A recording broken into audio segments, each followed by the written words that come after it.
Hi friends, कैसे हो आप लोग। तो आज का व्लॉग बहुत खास है और बहुत इम्पोर्टेंट है। मुझे इतनी कमेंट आती है और बहुत से लोग मुझसे नफरत भी करते हैं इसलिए क्योंकि बोलते हैं कि नेहा का हस्बैंड है और फिर भी वो उसके हस्बैंड के साथ वीडियो नहीं बनाती और दूसरे लड़कों के साथ वीडियो बनाती है।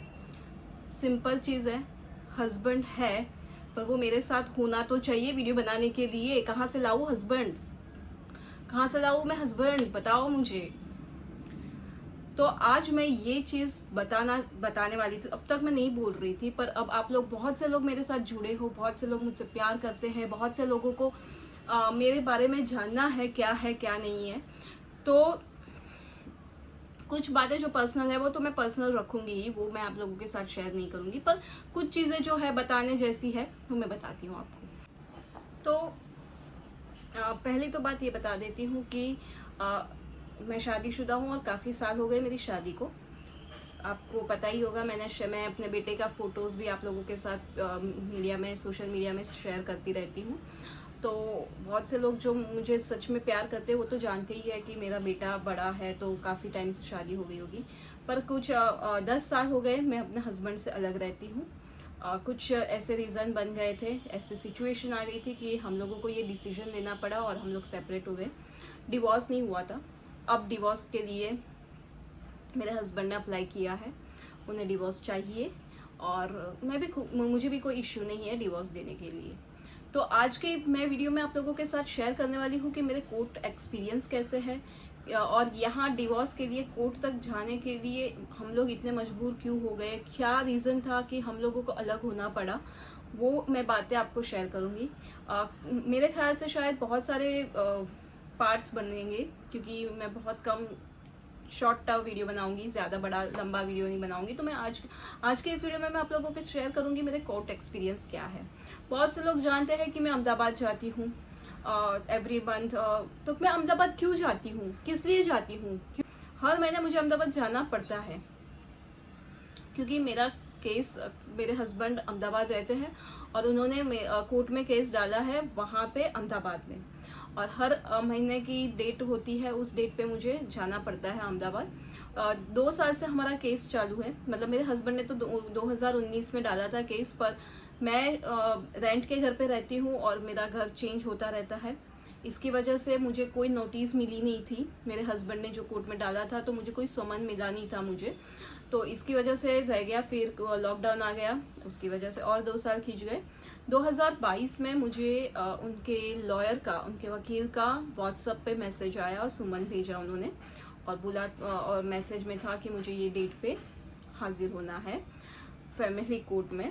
तो उस वक्त पे जो मेरी सिचुएशन थी ना, मैं आपको बयां भी नहीं कर सकती, क्योंकि मेरा ऐसा था कि ठीक है हम साथ में नहीं रहते हैं, कोई प्रॉब्लम नहीं है, तो अपनी लाइफ अपने हिसाब से जी, मैं अपनी लाइफ अपने हिसाब से जीती हूँ ना, मैं तेरी लाइफ में इंटरफियर करूंगी ना तू मेरी लाइफ में इंटरफियर कर। मैं उस हिसाब से चल रही थी। मतलब वो क्या कर रहे थे क्या नहीं मुझे कुछ नहीं पता था, ना हम लोग बात करते थे एक दूसरे के साथ, ना कुछ नहीं, बिल्कुल भी हमारा कांटेक्ट नहीं था, ना हम बात करते थे। और अचानक से ये जो मैसेज मुझे आया उनके वकील का, मैं इतनी डर गई क्योंकि कोर्ट का क्या बोलते हैं ना कि कोर्ट में क्या होता है, उसका जो प्रोसीजर होता है क्या होता है, मुझे कुछ भी नहीं मालूम था, कुछ भी नहीं, मतलब जीरो नॉलेज ना मुझे कोई किसी वकील के बारे में, वकील मेरा दोस्त था या किसी वकील से मेरी पहचान थी या ऐसा। तो मैं आप लोगों को वही चीज़ बताती हूँ, और मेरे जैसी कितनी सारी औरतें होंगी जो कोर्ट की नॉलेज कुछ भी नहीं है पर और ऐसी सिचुएशन आ जाती है कि उन्हें जाना पड़ता है ना, तो क्या करना है और मैंने क्या किया था वो आप लोगों के साथ शेयर करती हूँ।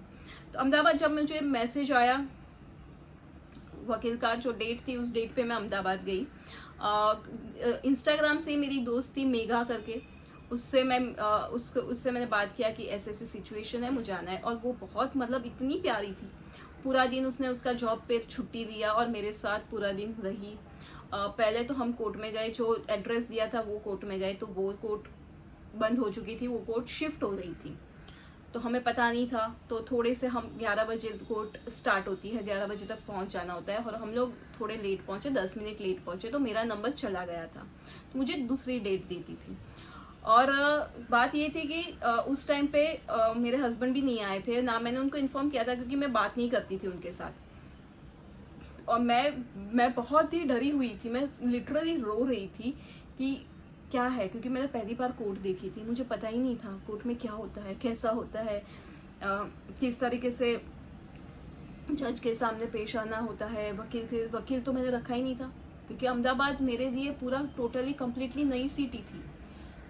मैं गुजरात की हूँ, पर मैं अहमदाबाद से बहुत आगे रहती, और 3 घंटे आगे है मेरा, वहाँ पे हमारा गांव है। तो अहमदाबाद में जाती हूँ, मतलब कैसे, स्टेशन से उतरे, दूसरी ट्रेन बस पकड़ी और गांव चले गए। उस हिसाब से अहमदाबाद देखा था मैंने। अहमदाबाद में मैं कभी नहीं रही, बहुत सारे रिलेटिव्स अहमदाबाद में रहते हैं, लेकिन मैं कभी नहीं अहमदाबाद में कभी गई नहीं, एक दिन भी नहीं रुकी, ना मैं 1 घंटा रुकी हूँ अहमदाबाद में। तो मेरे लिए वो सिटी कम्प्लीटली नई थी, मैं किसी को नहीं जानती थी, मैं किसी को नहीं पहचानती थी।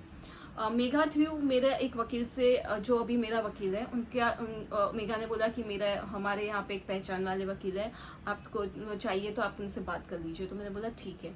अब मैं बात कर ली, मैंने मुंबई में भी वकील से बात किया, 2-3 वकील से मैंने बात की, लेकिन ऑब्वियसली है मुंबई और अहमदाबाद वो कुछ काम नहीं आएगा। वो वकील को अहमदाबाद के आने जाने का खर्चा, रहने का खर्चा, खाने पीने का खर्चा सब मुझे देना पड़ेगा। भाई मेरे साथ पास तो वैसे ही पैसे नहीं थे, वकील को देने की फीस भी नहीं थी मेरे पास। कैसे कैसे मैनेज करके फीस दे रही हूँ मैं वकील को, तो मेरे लिए बहुत डिफिकल्ट था। मुंबई का वकील तो मैं कर नहीं सकती थी, लेकिन मैंने थोड़ा बहुत उन लोगों से बात करके जान लिया कि क्या चीज़ होती है, कैसे होता है, सब चीज़ जानी मैंने। और वहाँ पे फिर मेघा ने मुझे वो वकील से मिलवाया जो अभी मेरा वकील है, उनसे मिलवाया, उनसे बात करवाई, और मुझे जेन्युइनली, और एजेड है, मुझे अच्छे लगे कि हाँ ये लड़ सकते हैं मेरा, क्योंकि एक्सपीरियंस उनको अच्छा था, इसलिए मैंने उनको हायर किया। अभी क्या बात हुई नेक्स्ट जब डेट आई तब मैं वो वकील से वो गए, और जो प्रोसीजर होता है उनका, जो हाँ मैं इनको हायर कर रही हूँ और ये मेरे अगेंस्ट ये वकील लड़ेंगे, ये सारी चीज़ें। पर कैसे होता था, कभी वकील नहीं रहता था, कभी उसका सामने वाले का वकील नहीं रहता था, कभी सब रहते थे तो जज नहीं रहता था, कभी जज भी रहते थे, सब चीज़ होती थी, कोर्ट चेंज हो जाती थी, हमारे जो पेपर्स थे वो कोर्ट जज तक पहुंचते नहीं थे। वैसे वैसे हर वक्त डेट मिलती गई और ये प्रॉब्लम्स आते रहे। कभी मैं नहीं, कभी वकील नहीं, मैं तो हमेशा रही हूँ अवेलेबल, कभी मैं नहीं, वकील नहीं रहता था, कभी मेरा वकील नहीं रहता था, कभी उसका वकील नहीं रहता था, कभी जज नहीं रहते थे। ऐसे ऐसे करके ना 6 महीने निकल गए। मैं हर बार जाती थी अहमदाबाद, सिर्फ ऐसे कोर्ट देख के वापिस आ जाती थी। और मुझे ना, एक तो मैं इतनी डिप्रेस हो चुकी थी और मुझे समझ में नहीं आ रहा था यार हो क्या रहा है। ऐसे ऐसे कोर्ट में कुछ हो ही नहीं रहा था, वो केस का कुछ हो ही नहीं रहा था। वकील बुलाते थे, हाँ ठीक है, बस नेक्स्ट डेट दे देते थे, बस डेट पे डेट मिल रही थी और कुछ भी नहीं हो रहा था। मुझे समझ भी नहीं आ रहा था क्या हो रहा था।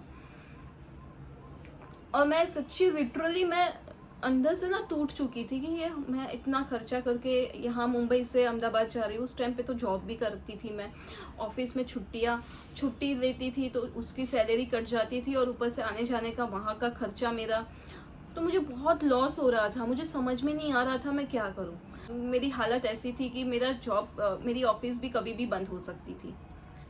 तो मुझे पता था कि मैं कहीं और जॉब नहीं कर पाऊंगी, क्योंकि मेरा हर महीने अहमदाबाद का धक्का रहता है, और कौन सी नई जॉब अगर मैं ढूंढती हूँ तो मुझे कोई देने वाला नहीं है ऐसी हर महीने 2-2, 3-3 दिन की छुट्टी, क्योंकि अहमदाबाद जाते हो तो कम से कम 2 दिन मेरा पकड़ के चलो, 2 से 3 दिन पकड़ के चलो। तो मुझे ऐसे छुट्टी मिलने वाली नहीं थी, तो मैं इतनी कंफ्यूज थी कि मैं क्या करूँ। फिर पापा से बात किया, पापा से मैंने डिस्कस किया कि ऐसे है ना, मुझे छुट्टी मिलेगी ना, मैं नई जॉब कर सकती हूँ, क्योंकि हर नई जॉब में मैं इतनी छुट्टियाँ नहीं ले सकती। तो मैंने फिर डिसाइड किया कि मैं जॉब नहीं करूँगी और मैं यूट्यूब स्टार्ट करूँगी, ताकि यूट्यूब से मुझे कुछ पैसा अर्न होगा और वो पैसे से मैं अपना घर चला पाऊँगी। मतलब बीच में तो मेरी ऐसी हालत हो गई थी कि मैं समझ में नहीं आ रहा था मैं क्या करूँ, वही समझ नहीं आ रहा था। और कोर्ट का तो मैंने सोचा भी नहीं था, कि मेरे सपनों में भी नहीं सोचा था कि मेरे ऐसे दिन आएंगे कि मुझे कोर्ट में जाना पड़ेगा। Thanks to my husband, thank you so much, आपकी वजह से मैं इतने सारा एक्सपीरियंस ले रही हूँ। सबसे पहले तो थैंक यू मेरे हस्बैंड को इसलिए बोल रही हूँ कि उन्होंने मुझे छोड़ दिया बीच मझधार में, ताकि मैं अपने आप को सर्वाइव करना सीखी, अपने आप में कॉन्फिडेंस आना सीखी। फिलहाल अभी तो यही ब्लेम लग रहा है कि मैंने नहीं छोड़ा है, मेरे हस्बैंड ने मुझ पे ब्लेम लगाते कि मैंने नहीं छोड़ा है, ये तेरा डिसीजन था, तुझे अकेले रहना है, तू अपने हिसाब से रहती है और इसलिए तू अकेली है, मैंने नहीं बोला है कि तू अकेली रहे। तो फिलहाल वो उनकी चॉइस है, बोलने दो उनको, लेकिन हकीकत क्या है मैं जानती हूँ कि मजबूर करते हैं इंसान ना मजबूर करते हैं हमें अकेला रहने के लिए, वजह वो नहीं। कुछ लोग होते हैं दुनिया में, ऐसे लोग होते हैं कि वो लोग चाहते हैं कि वो ही गुनहगार दिखे, वो ही। और सच बताती हूँ, कोर्ट में भी आज सच होने के बावजूद मुझे अपने आप को प्रूव करना पड़ रहा है कि मैं सही हूँ, कसम से बता रही हूँ। मैं आपको मेरा कोर्ट एक्सपीरियंस भी बताऊंगी, पूरे बताऊंगी, जो जो है मैं बताऊंगी आप लोगों के साथ, क्योंकि मैं जानती हूँ। और मेरे हस्बैंड की वो कैटेगरी में आते हैं कि गुनाह वो करेंगे लेकिन गुनहगार कोई और दिखेगा। He is very smart. और मैं तारीफ कर रही हूँ उनकी, बहुत स्मार्ट है वो, बहुत स्मार्ट। लेकिन वो स्मार्टनेस उन्होंने सही जगह पे लगाई होती ना, तो आज अंबानी की लेवल के होते। उतने स्मार्ट और उतने टैलेंटेड है वो, सच बताती हूँ, बहुत टैलेंटेड है वो। लेकिन उन्होंने वो सारा टैलेंट अपना गलत जगह पे इस्तेमाल किया है, इसकी वजह से आज उनकी वो हाल है और उनकी वजह से आज मेरी ये हाल है। अगर उन्होंने उस सही से, अभी भी आज की डेट में भी वो गलत ही जगह पे अपना दिमाग लड़ा रहे हैं। उन्होंने आज तक ये दिमाग नहीं लड़ाया कि मैं आगे कैसे बढ़ूं, उन्होंने आज तक ये दिमाग नहीं लगाया कि मैं कैसे पैसा अर्न करूं, उन्होंने आज तक ये दिमाग नहीं लगाया कि मैं मेहनत कहाँ पे करूं ताकि मैं आगे बढ़ सकूं और मेरे बच्चे को एक अच्छा फ्यूचर दे सकूं। आज तक उन्होंने वो दिमाग नहीं लगाया। आज तक उन्होंने क्या दिमाग लगाया है? नेहा को कैसे सताना है, नेहा को कैसे तंग करना है, नेहा को कैसे मेंटली टॉर्चर करना है, नेहा पे कैसे ब्लेम करना है, नेहा पे कैरेक्टरलेस का लेबल कैसे लगाना है, ये सारी चीजें उन्होंने इतना रिसर्च किया ना। आप बिलीव नहीं करोगे, मैं आपको कोर्ट के, उन्होंने जो कोर्ट में सब डाला है ना, मैं आपको दिखाऊंगी। उन्होंने ऐसे ऐसे फोटोज जो मेरे पास आज की डेट में नहीं है, वैसे फोटोज उनके पास है, और उन्होंने ऐसे फोटोज वहां पे डाले हैं। क्या किया है उन्होंने, सच बताऊं? ऑफिस में काम करती थी मेरे साथ ही, वो भी ऑफिस में काम करते थे, और उनके साथ फोटो उन्होंने खींचे हैं लड़कों, मतलब वहां पे स्टाफ भी तो होता है ना, किसी लड़के के साथ फोटो खिंचवाया तो उसका मतलब ये नहीं कि मेरा उसके साथ अफेयर है। उन्होंने ये सारी चीजें डाली है कैरेक्टरलेस साबित करने के लिए कि मैं कैसी औरत हूँ। आप लोगों को मुझे देख के लगता है कि मैं ब्यूटी पार्लर जाती होगी, कि मुझे घंटा ब्यूटी पार्लर का कुछ नॉलेज होगा, या मैं ब्यूटी पार्लर के पीछे इतने पैसे खर्च करती होगी। उन्होंने वो भी चीज डाली है कि मैं ब्यूटी पार्लर में पूरा दिन खाती हूँ और मैं इतनी पार्टीज करती हूँ, मैं इतना कुछ क्या ही कुछ डाला है उन्होंने, क्या ही कुछ नहीं एलिगेशन डाले हैं मेरे पे, आई स्वेयर इट। और मुझे वो सारी चीजें सफाई देने में, खुद सही होने के बाद भी सफाई देने में मुझे मेरी नानी याद आ रही है। इतनी टेंशन में चलती हूँ ना कभी कभी कि पता ही नहीं चलता है, रोती हूँ अकेले बैठे बैठे। ऐसे लोग हैं दुनिया में, ऐसे लोग हैं जो खुद गलती होने के बावजूद, जिसकी वजह से ये सिचुएशन आई है ना, जिसकी वजह से सिचुएशन आई है, वो तो दिख ही नहीं रहा है, वो तो कहीं पे किसी को दिख ही नहीं रहा है। पर नेहा क्या कर रही है वो दिख रहा है। क्यों? क्योंकि नेहा कर रही है ना, वो खुले आम कर रही है, सरे आम कर रही है, इसलिए नेहा दिख रही है। नेहा चोरी छुपे पीठ पीछे नहीं करती है ना कुछ काम, इसलिए नेहा दिख रही है। नेहा जो कर रही है बिंदास कर रही है और सामने कर रही है, इसलिए नेहा बुरी है। और वो जो कर रहे हैं ना, वो किसी को दिखता नहीं है, किसी को पता नहीं है क्या कर रहे हैं ना पीठ पीछे, लोगों को कुछ से को नहीं पता है, इसलिए वो अच्छे हैं, मैं बुरी हूं। और वैसे भी यहाँ का नियम है ना, पुरुष जात अच्छी ही होती है, गुनहगार हमेशा औरत ही होती है। किसी भी डिवोर्स केस में जाओ या किसी भी झगड़े में जाओ या कहीं पे भी जाओ, हमेशा औरत ही गलत दिखी है और हमेशा औरत ही गलत दिखेगी, और ये सत्य है। कितनी भी वो सही रहेगी, कितने भी वो अपने परिवार के लिए कितना भी बलिदान दे दिया होगा, कि कितना भी उसने किया होगा, लेकिन एंड में कसूर औरत का ही निकलेगा, और ये फैक्ट है, टोटली कंप्लीटली ये फैक्ट है। अब मुझे अपने आप को ये साबित करना है, आप बिलीव नहीं करोगे, मैं लिटरली रोती हूँ। अभी संडे मुझे वर्कआउट में, मंडे की डेट है मेरी कोर्ट में, अभी से रोना आ रहा है। एक हफ्ते से ना मैं, सांस बढ़ जाती है मेरी, डर के मारे फूल जाती है। मुझे समझ में नहीं आता है मैं क्या करूंगी कोर्ट में जाके, क्या बोलूंगी। अगर कुछ बोल दिया मैं गलत साबित हो जाऊं, एक डर अंदर से रहता है। ये सिचुएशन चल रही है मेरी। और जो मैं बस में वीडियो बनाती हूँ हंस हंस के, वो अंदर से अपने आप को खुश करने के लिए करती हूँ। मैं किसी लड़के के साथ वीडियो बनाती हूँ, उसका मतलब ये नहीं होता कि मेरा उसके साथ अफेयर है या मैं कैरेक्टर लेस हूँ, ऐसा नहीं होता है। मैं अपने लिमिट में बनाती हूँ। वो इतना क्यों सौ दूर होता है, पब्लिक में बनाती हूँ, सबके सामने बनाती हूँ। अकेले में एक बंद कमरे में बैठ के नहीं वीडियो बनाती किसी के साथ कि इतनी नफरत हो जाती है तुम आप लोगों को मेरे से। हस्बैंड तो करते ही नफरत, हस्बैंड ने तो एलिगेशन डाले ही है सारे।